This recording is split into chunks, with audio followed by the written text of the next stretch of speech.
Welcome to the X Room podcast. I am Maylee Nelson with Sean Finnegan. Let's go. And today we have Lamè. Let's go. Excited, baby. So fun. Thank you guys for having me. Appreciate you. So we just came from the actual experience from the X Room, Yep. right? We had over 200 people show up, top influencers, top business owners. Always a great room. You guys do a great job at that. It's so great, man. That's what it is. It's about the people, right? Yeah, You get that kind of people, you curate the right people, and magic happens. absolutely. Right? Absolutely. Business is, I always think money, business, it's all a byproduct of relationships. That's Yeah. the truth. Yeah. So Those I relationships. follow, you got to follow Lamè. He puts out incredible value content. Yes. appreciate Like I feel like you do really good in these short little segments to provide just tons of value I appreciate in the the Airbnb market, the rental market, and all that kind of stuff. It's amazing. So it just got better with the big, beautiful. Absolutely. Oh, right. They 100% depreciation. People don't know what that means for short-term rentals, Yeah. especially. Why don't you describe it? What does it mean? Let's talk Yeah, about so that. really, I mean, in the tax code, people don't realize that to take depreciation, which is real estate depreciation of your assets against your income, the only way to do it against active income, so W-2 ordinary income earners, is you have to be a real estate professional. That takes a lot of time. That's 750 hours, has to be your primary occupation. And you have to prove it. Exactly, right? And there's a lot of lawsuits because people, they try and fudge that number, right? And so it becomes a very dangerous game. Short-term rentals is the loophole that if you have a short-term rental, it's the exception. And you materially participate 100 hours, that's all you need to be able to take active depreciation. So anybody that's a high W-2, owns a business with a lot of tax liability, they just got to buy, all they got to do is go buy a short-term rental, 100 hours, and then they can write it off against their income. So it's huge. And what that means is I'm buying $1 million.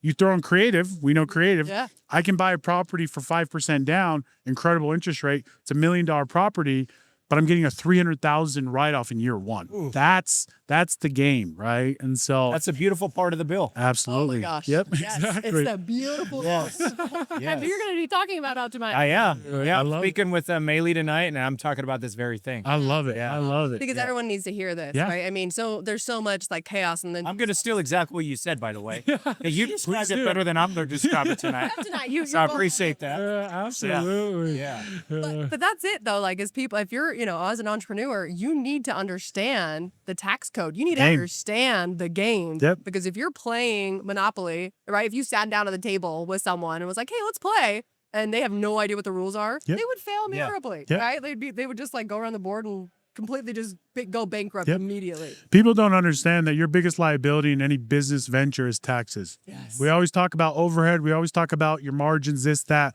Your biggest driver of profitability and expense is going to be how you manage taxes. Amen to that. And so, And most business owners, if you ask them, hey, what kind of expenses do you have?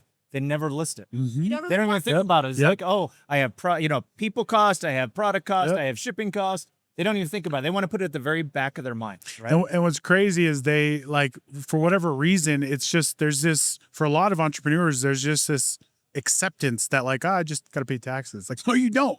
Yeah. You really don't. It's like, there's a ton of people out there that make a lot of money Yeah. that just kind of lay down and they don't need to, right? I call it the worst piece of business advice on the planet. Oh, it's a good thing. You just pay your taxes, right?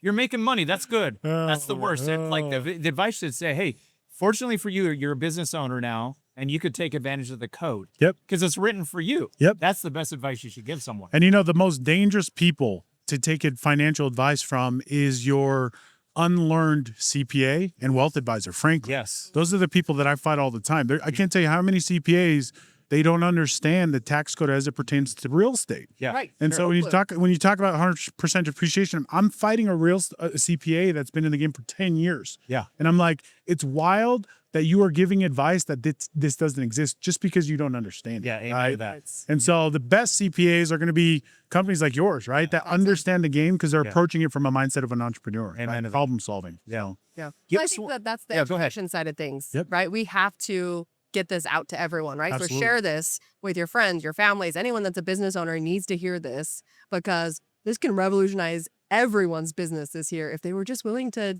not be ignorant and recognize you don't know what you don't know. Legitimately. Take a second and be like, oh, maybe my accountant sucks. Yep. I've fired multiple accountants because they Yep. sucked. Yep. Right? I mean, you need a good lawyer. You need a good, right? So API law, you have Sean, tax side. amazing. Yep. Yeah. So knowledge applied is power, Absolutely. right? So it's much more than even just learning it. It's like actually putting it in place and taking action. It's the start that stops you. Knowledge applied is what the power is. Absolutely. Yeah. Hey, I heard something the other day. Somebody told me, and it was like one of those enlightening moments as an entrepreneur. But they basically said, for every one problem, there's an infinite amount of solutions. And too many professionals in the advisory space of finances, taxes, they don't think that way, right? When they see a problem, it's black and white. It's like, no, that solution's not going to work because of this. And it's like, if they just understood that there's an infinite amount of solutions for this problem, they would then start finding solutions. And what's interesting is that's what makes a good entrepreneur. Yeah. The problem solvers first, right? Amen to that. And that's the mindset in which they approach everything. That's such good advice. Write that down, right? Like that is the little cherry on top for sure. I feel like that's what the X Room's for though, right? It's like the community. Because often as investors or business owners, we put ourselves on an island and then we're like, oh, a problem arises and we think, right, there's no way anyone's ever gone through this. Yeah. And there's no way over that hill, that mountain. And then all of a sudden you come to something like this, right? And you're like, oh, wait, there's so many solutions. Yeah. I would have just asked the right question or knew how to like collaborate with someone else. Yep. Oh, so far. So you've been in business a long time. You've done a lot of things. What's one of the darker moments that you've gone through as an entrepreneur? I feel like that's like a door that every entrepreneur needs to open. Yeah. It's funny. I'm spending a lot of money on this new production of my new podcast. You're going to be on it, John, right? Appreciate it. The name of the podcast is No Rescue. And the premise of it is highlighting that moment in every entrepreneur's journey where you realize nobody's coming to save you, right? And that as an entrepreneur, the funny thing is really at the beginning of each new level, I almost feel like those moments always come, right? And you kind of just get very used to being uncomfortable, and the more pushback that you get, the more opportunity I realize and tell myself, okay, something's on the other side of this. I just gotta keep going. And particularly, I think for me was really jumping into the real estate game, or really the entrepreneurship game to begin with. I was a door-to-door salesman. That was where I cut my teeth. Right, a lot of lessons learned. Yeah. And one of the things that I learned there really quickly was I was unhappy, even though I was making great money. I always felt like I felt my value was more in the market. And when you quit, which I did with especially sales job, you realize, okay, I'm not an entrepreneur because I'm not making money in my sleep. Right. I stopped this job and I'm realizing if I'm not working, I'm not making money, right? Trading your time for money, dollars. right? Yeah. And there was a lot of lessons that came from that, but I mean, just those moments of like sitting in my room with my hands in my face as an entrepreneur, when you're broke W-2, like you're just broke until the next paycheck, and then you're going to make it by, right? Even if you have money that's already spent, you have a paycheck that's coming. When you're broke as an entrepreneur, you have a negative balance and you don't know where the money's coming from, right? No one's come to save you. Nobody's coming to save you. Yeah. But it is in those moments that you really find your true value, right? And one of the greatest thing, I heard this from Mike Tyson, ironically, and I don't know who he got it from because I don't think he coined it. Right. But he told the story. He was like, when you wake up in the middle of the night and you go to your kitchen and you get a glass of water, it's free. When you wake up and you go to a school and a vending machine, you get water, it's $2. When you go to the airport, you buy it from the airport, water's $4. When you're on the airplane, water's $6. What's the point of the story? It was never about the water. Perhaps if you are not valued, it's where you are, right? Perhaps it's the environment, right? And one of the greatest lessons I learned in jumping from door to door is I remember feeling that feeling of like, why am I not making millions of dollars? I feel like I have everything to do that. And when I jump, you have that moment of no rescue. Nobody's coming to save you. Yep. But on the end of that, if you don't quit, you always find your true value, right? And it's funny because it's a mindset game. It always comes back because then you hit that level again and you realize, okay, I got to tell myself I'm worth more because the last time I did that, I found it, right? And that's the game. Money, the simple line of money is a mindset game. It's the truth, 100%. right? What you tell yourself you are worth, it's funny how the universe works in your favor to find those solutions, right? And that's the framework for me. And that's why I want to start the podcast, was really to highlight those moments, because really you learn very marginal lessons in winning. you learn everything in losing. Oh. Yeah, I thought I like to listen to nerd stuff, and I was listening to this video about how to make bricks. Yeah. And it was taking mud and then putting them in the sun. Sun-baked bricks is about 10x on the power and strength of that brick. But if you actually put fire on the brick, it turns into 1,000 times. Oh, wow. Right? So like that's how it is for us. That's the door. Yeah. You go through that, and on the other side, to your point, if you don't quit, Yeah. then you become potentially a lot stronger. Yep. And then you have vision, and you can take the business, right? That's exactly it. That's exactly it. And I think that this is such a powerful thing too, because so many entrepreneurs, you might be pushing and you might be grinding. And you're like, well, when does it stop? And my favorite thing is it doesn't. Yeah. Like it actually doesn't. There isn't a spot where like, look, I'm done. Like there isn't that moment. Yeah. So stop. Like, I don't know why somebody's like, oh, I just need to push the easy button. I just want to be able to push the easy button. Yep. So you want to be dead? Like, right? Like, I don't understand the like. And really, this is why what you guys have done and what you do in the X room is so valuable, because you get out of that echo chamber of your own thoughts, of your own doubts. When you step into these rooms with entrepreneurs that are levels above you, and when you start to talk about the problems, they still have them. It's the same, right? The game's the same, but it's always comforting to be in a room of people that have seen the other side of it, right? And they remind you when you're in it that you're not alone and that there is something coming. You just can't quit. The only time you lose in business is if you quit. It's the only time you lose. Amen to that. Where you win or you learn, right? exactly Win or it. you learn. Exactly it. So So what would be your best advice for someone watching this, depending on where they are in the spectrum of things? What's the best advice you have for someone? You know, I've given this advice a few times because I really think it is really I think it's the premise and the foundation of every entrepreneur. There's two mindset shifts that people need to make when becoming an entrepreneur. The first one is those people that they look up to, those entrepreneurs that they see and they admire. The first thing you need to tell yourself and realize is that that person is no better than I am, right? Like they aren't God, right? They're right, human, 100%. they're frail, they're the exact same. We all crap the same, right?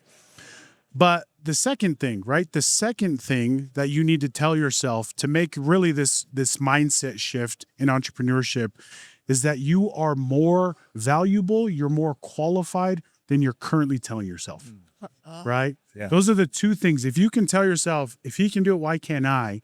And then tell yourself, I deserve more. I'm qualified. I am worthy, right? Yeah. Those are the two things that will carry you to find the solutions to any problem in entrepreneurship, right? And then you're playing the game of money being a mindset game, money being a mindset game, right? And that's the game of entrepreneurship. can I add something to that? Yeah. And then once you're there, actually receive. Yeah. Because that's the other problem. I feel like if you're like telling, yeah. But then you don't actually remember to be like, oh, I am worth more. Yeah. Like I can just feel like this now. Yeah. Yeah. I have become that person. It's okay to actually receive. Absolutely. And I do think the entrepreneurs struggle receiving. Yeah. Like that's a hard part. And the last thing I'll add to that too, right? Because I think this is an eternal principle that's often overlooked, especially in entrepreneurship.